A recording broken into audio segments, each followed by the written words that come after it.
it's Lon Simon, and I want to thank all of you, the viewers, for your support and viewership and subscriptions, because all of the revenue I've been generating from the rapidly growing viewership has enabled me to put money back into the channel to buy great things to review and also get new equipment that kind of ups the game a little bit. And this is the latest thing that I picked up here.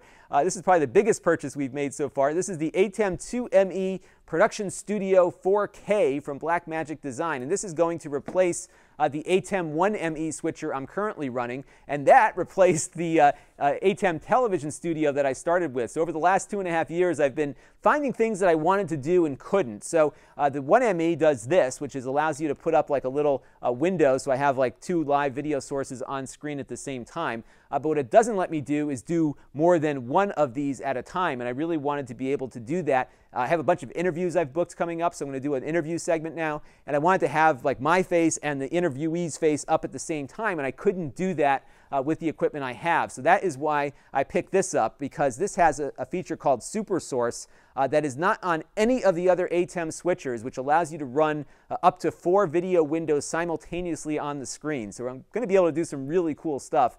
And the best part is it's all linked to a single button, so I don't have to like set it up in preview, and you know, it's really hard to talk and operate all this stuff at the same time. So that was a very compelling reason to get it, and that was the only reason why I really considered this one over the other new models that have just come out, because really everything else for me is probably overkill. It has 20 inputs on board. I think the most I've ever used at the same time is maybe 5 or 6, so I've got some room to grow here. It's also, this is the new design that they've come out with for their switching models. So it's really attractive kind of front-facing plate here. You've got a screen that will do live program previews. You can actually do live switching from the device itself. So if for some reason your computer crashed, you can, you know, in a pinch, just kind of go ahead and change your camera positions around very quickly, and it should work hopefully okay there. You also have the ability to control what comes out of the auxiliary inputs, which I will explain in a minute. So that's the front of it. It's not too big, and it's just a 2-rack unit size, which is, I think, smaller than the model it replaces, the old 2ME, and it's also $1,000 less than the old one as well. So they've brought the size and the price down, which is pretty remarkable. This is a $3,700 unit, and although that sounds expensive, it's actually very inexpensive considering what it's capable of doing. I looked at this one as well as the Tricaster 40, and this really, you know, there was a lot of things I liked about the Tricaster, but this really is a little bit simpler, and it has the ability to take the SDI and HDMI inputs, which the Tricaster doesn't support. I have to get a whole bunch of HDMI to component conversions, and this made a lot more sense for what I wanted to do. Now you'll notice that there is not many, there's a lot of inputs, but there's only one HDMI input. The rest are SDI. And what you're going to need to get is an adapter, if you're using HDMI sources like I am, to convert from HDMI to SDI so you can get more than one source plugged in. And I found a very inexpensive adapter from Ori. It's about just over $100. I'm using it right now with the 1ME, and it's been working great. So rather than spend $300 a piece on Blackmagic's adapter, I went with the Ori, and we'll see over time how that does, but it saved me quite a bit of money. So, you know, sometimes the cheaper ones will do the trick for you. I don't know, your mileage will, of course, always vary. So on the panel here, you've got 2 power inputs. I'm assuming this is a redundant power supply. I'm not sure. The manual wasn't very specific with this model as to exactly what everything does, so I'm going to have to kind of figure some of this stuff out as I go. So after I finish this hardware overview, I'm going to hook it up and then probably do a second video with its operation. Like the other ATEMs, you have Ethernet for controlling it from your Mac or PC. The same software works with it. It's also compatible with all those iPad and Android apps out there that also allow you to do switching. You've got the USB port for configuration as well as running compressed video out, but I use the HyperDeck Shuttle, which I reviewed.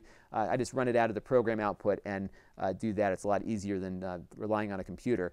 We've got 20 video inputs here. So the first one is switchable between the HDMI and the SDI. The rest are all SDI. I'm not sure what this referenced in, and it's like, I got to look at the manual for that one. But here's your 6 auxiliary outputs, and what these do is let you pick one thing on your switcher and just have it go out of that one auxiliary output exclusively. And it's really a handy feature, because if you're, let's say you're doing like a trade show keynote address, so you're recording the keynote address, you're doing live switching, but you want your person that's speaking to show up on a projection screen, you can specify to say camera 2 go out auxiliary 1, and it'll lock it in there. So even though you're live switching for recording or a live stream, you're able to lock a single source out of the auxiliary input. So there's a lot of power that comes with having 6 of these. And these are all live switchable too, so you can change what comes out of that over time. It also passes the program audio out of each of those as well as it's going.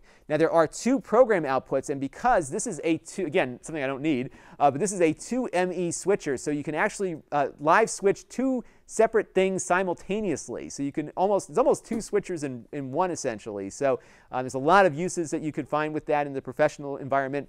Probably not too much I'm going to do down here with it, but you never know. If you got the power, you might end up using it at some point. So you have a lot of options on the program outputs there. You have an HDMI output as well, which I'll be using to, at least for the time being, connect to my shuttle until I find a compatible SDI cable for that. You also have a multi-viewer here. So the multi-viewer is the little preview monitor that I have running that you should run with this, so you can see what all your cameras are seeing before you put them live on air. And because there are so many sources that this has, they've extended the one multi-viewer you get in the other ATEM models to 2, so you can have all of your sources up on 2 different monitors, because there are 20 of them here. For audio, it doesn't have any breakout cables because all of the audio stuff is built in. So you have balanced XLR inputs here. You also have RCA stereo in inputs as well. It has a time code adapter here too for running time code around your cameras. So if you're doing really professional stuff, you'll need time code. I don't do that down here. I just kind of roll with the punches and hope it all works.